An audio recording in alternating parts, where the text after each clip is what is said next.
Brasil está cristalizado o sistema de emendas para que o dinheiro que é do povo, que chega ao Estado por intermédio dos impostos, das contribuições, das taxas, das tarifas, chega aos municípios, aos estados, à União, o retorno desse dinheiro para que a sociedade seja beneficiada daquilo que o Estado arrecada, você tem alguns caminhos para que isso ocorra. O serviço público direto, mas também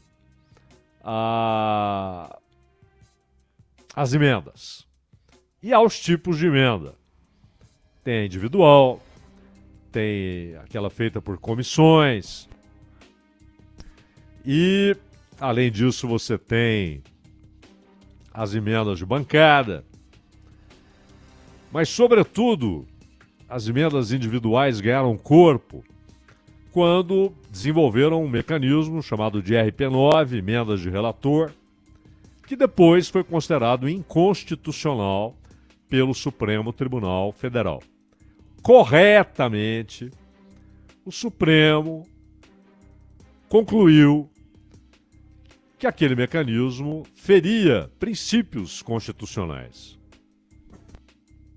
E é interessante notar quais princípios foram feridos no entendimento do Supremo pelas emendas de relator, para que se perceba que os argumentos da advocacia do Senado e da advocacia da Câmara, apresentados agora ao Supremo, tentam mostrar que as tais emendas PIX são diferentes na sua natureza das emendas de relator e que não ferem princípios constitucionais, princípios intocáveis, aquilo que chamam de cláusulas pétreas da Constituição. Ora, a conclusão do Supremo em relação às emendas de relator são irretocáveis. Por quê? As emendas de relator descumpriam ordens da Constituição. Porque a Constituição não pede, a Constituição determina que o uso de dinheiro público, seja nas ações diretas do Estado, Ministério da Saúde, ou Secretaria Estadual de Saúde, ou Secretaria Municipal de Saúde, o Ministério da Educação, ou Secretarias de Educação, o Ministério dos Transportes, enfim, que cada centavo do dinheiro público deve ser utilizado com transparência, quem pegou o dinheiro, para que pegou o dinheiro, onde foi usado o dinheiro, onde se pretende usar o dinheiro, como será a realização daquele projeto que recebeu aquele dinheiro. A Constituição exige também publicidade. É preciso que, pelos canais adequados, o povo possa saber que parlamentar pediu, quanto recebeu, para onde foi aquela grana, como foi usada aquela grana. E há um terceiro elemento que o Flávio Dino enfatizou na sua decisão sobre emendas PIX. Possibilidade de fiscalização. E fiscalizar não é saber se o dinheiro chegou direitinho lá. Isso também, se não houve pedágio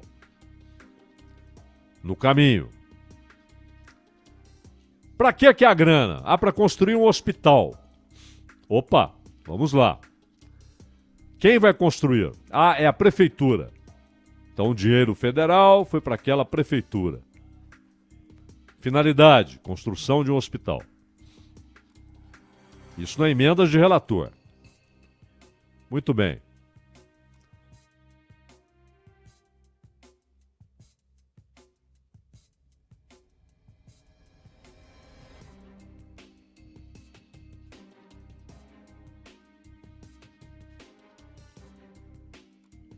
Nós perdemos o sinal com o Cláudio Zaidan, vamos retomar para que o Zaidan possa concluir o tema de abertura do Acontece, pela metade ainda, falando sobre as emendas PIX.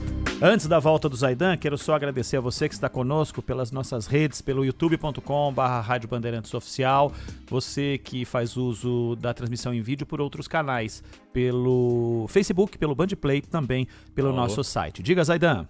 Tá me ouvindo? Sim, sim, vamos lá. Desculpa interrompê-lo aí, Ron. Imagina, vamos lá. Bom, mas então, o que aconteceu com as emendas de relator é que não havia publicidade, não havia transparência e não havia possibilidade de fiscalização. Não é? Isso não pode ocorrer, isso fere a Constituição.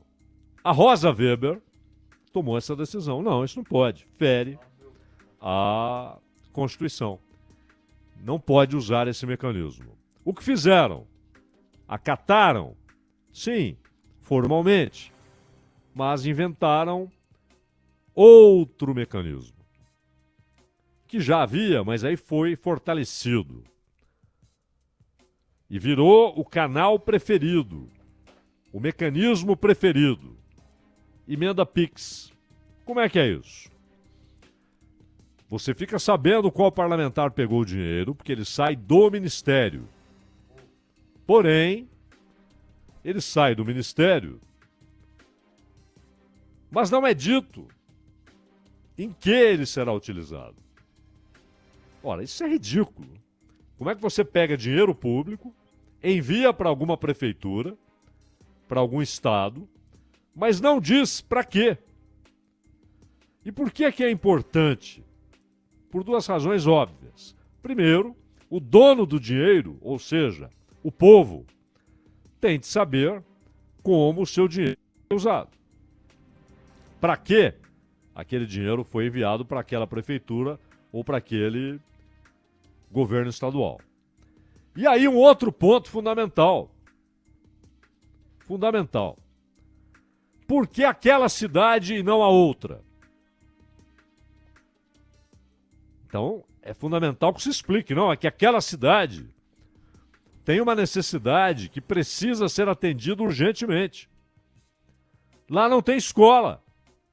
Lá não tem hospital público. As pessoas não têm um hospital público à disposição. Ou então, olha, a rodovia ali está estraçalhada. A produção daquele município, ela não é escoada adequadamente porque não tem estrada. A estrada está arrebentada, a ponte caiu. Essa explicação não é dada. Ninguém diz coisa alguma. Na emenda PIX, você não precisa dizer o que será feito com o dinheiro. Ora, se nos outros mecanismos há brechas tremendas para malfeitos, então o sujeito pega o dinheiro e manda para a prefeitura. Aí alguém vai lá e fala, mas espera aí, o prefeito dessa cidade é pai do deputado que mandou o dinheiro. A prefeita dessa cidade é irmã do deputado que mandou o dinheiro. Aconteceu com o Juscelino, o ministro. Mandou dinheiro para uma cidade cuja prefeita é sua irmã. E ainda com denúncias de que o dinheiro foi utilizado para melhorar a infraestrutura da região de sua fazenda, estradas, etc. Ora, se por mecanismos que já são tidos como convencionais e que não são contestados no Supremo, é possível usar mal o dinheiro público, e muitas vezes ninguém descobre, imagine então, sem precisar dizer para o quê, para onde vai, Não para a cidade, mas para que obra, que projeto? Aquele dinheiro foi para uma escola? Não, não, não. Decidimos plantar árvores na praça em frente à casa do prefeito. Não pode. Esse dinheiro é do povo. Não pode ser usado como se fosse dinheiro dos parlamentares. E com o dinheiro do parlamentar ele faz o que bem entender. Ele pode gastar tudo em sorvete, em chocolate, em bala, em cerveja, em cinema. Pode rasgar, pôr fogo. É dele. Mas o dinheiro do povo, seu uso, exige muito cuidado, muito zelo, transparência, publicidade e, claro, publicidade acompanhada de possibilidade de fiscalização. Então, a emenda PIX cresceu, passou a ser sucessora das emendas de relator. Então chegaram 2 questionamentos ao Supremo, 2 ações. Uma ação direta de inconstitucionalidade proposta pela Associação Brasileira de Jornalismo Investigativo. E uma arguição de descumprimento de preceito fundamental impetrada pelo PSOL. Flávio Dino é o relator da história. E ele disse, olha, como está não pode. E aí o Flávio Dino não determinou, porque no caso das emendas de relator não tinha remédio. Não tinha remédio. Toda a lógica daquele mecanismo era viciada. Toda a lógica era de um sistema que feria a Constituição. Não havia remédio. Não tem emenda de relator. Acabou. O Flávio Dino enxergou que a situação das emendas PIX é uma situação que tem solução. Ou seja, já sabemos qual parlamentar pede o dinheiro e para onde o dinheiro vai. Opa!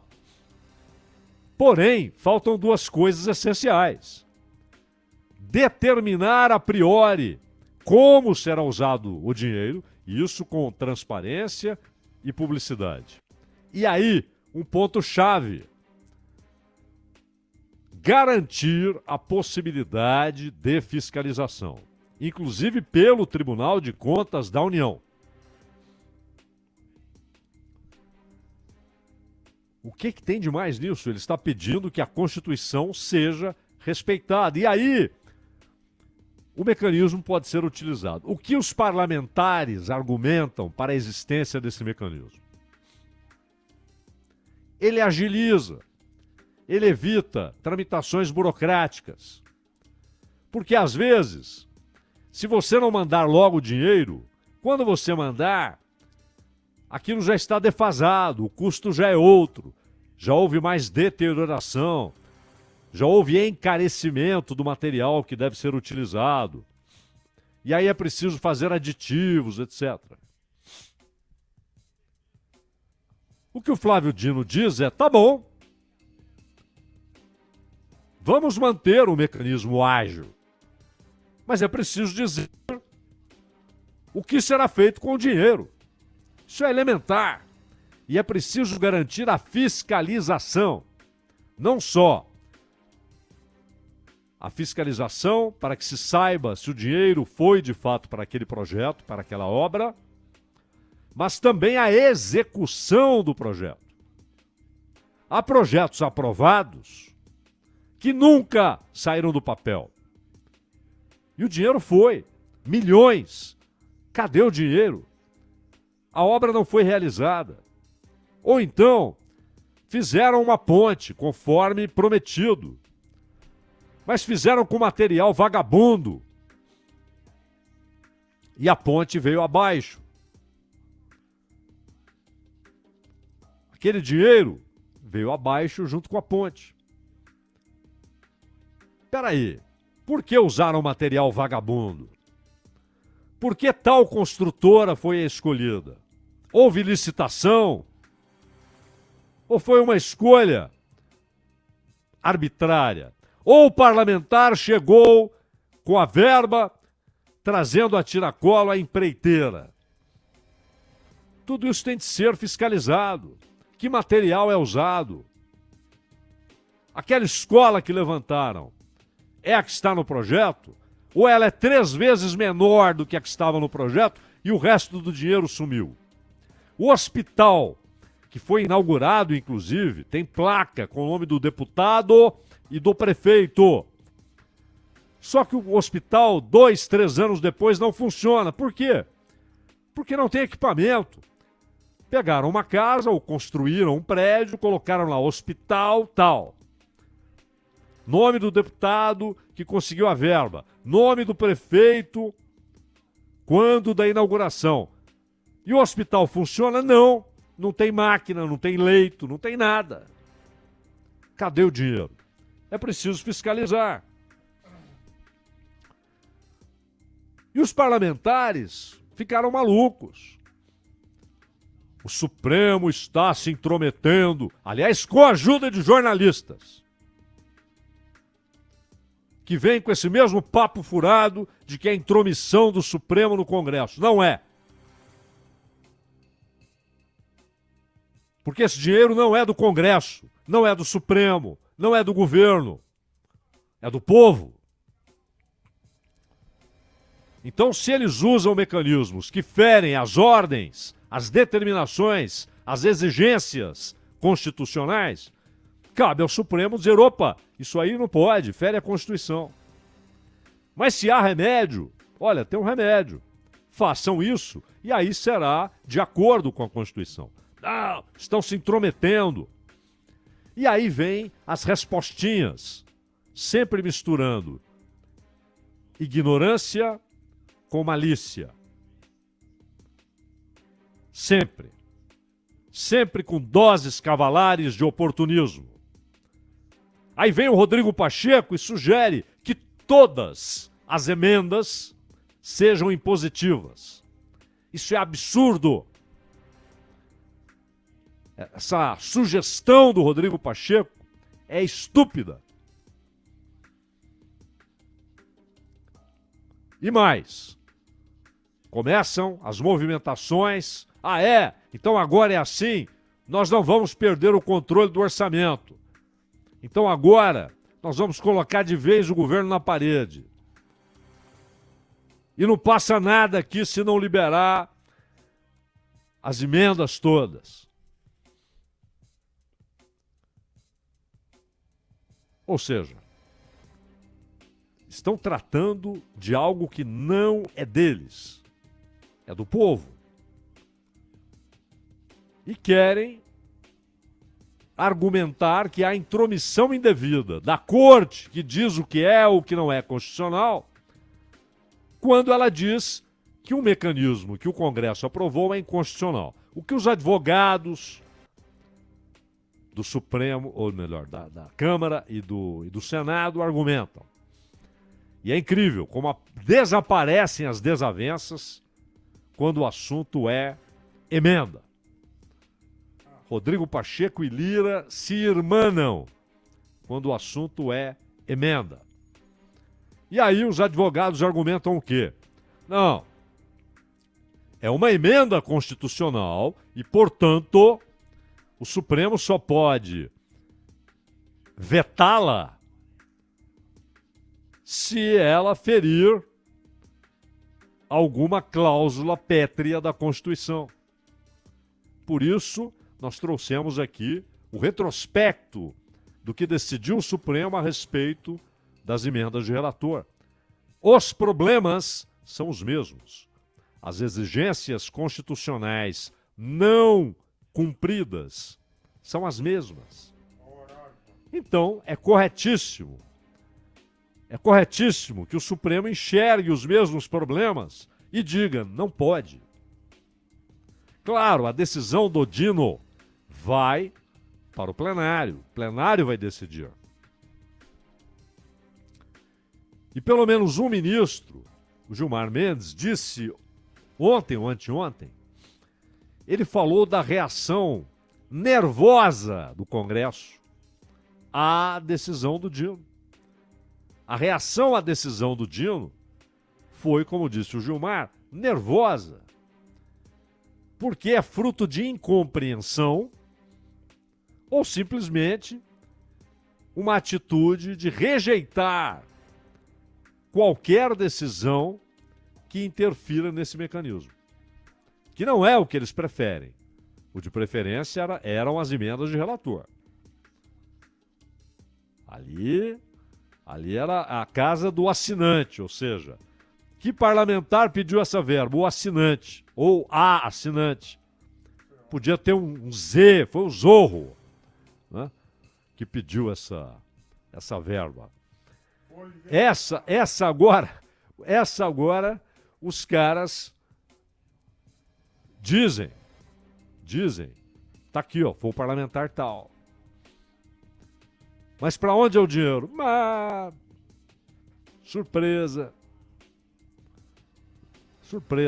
Pode ser para uma escola, pode ser para um hospital, pode ser para um lago perto da fazenda do prefeito. Então tem de dizer, cara. Tem de dizer para onde vai o dinheiro e por quê. Porque são mais de 5 mil municípios. Por que A recebeu e B não? Isso tem de ser explicado. E a explicação tem de ser razoável e legal. Então, é claro, essa reação nervosa, ela não é só nervosa, como disse o Gilmar Mendes. Ela é, de novo, ignorante, oportunista e maliciosa, meu caro Ronald Gimenez. Este é o Bandeirantes Acontece.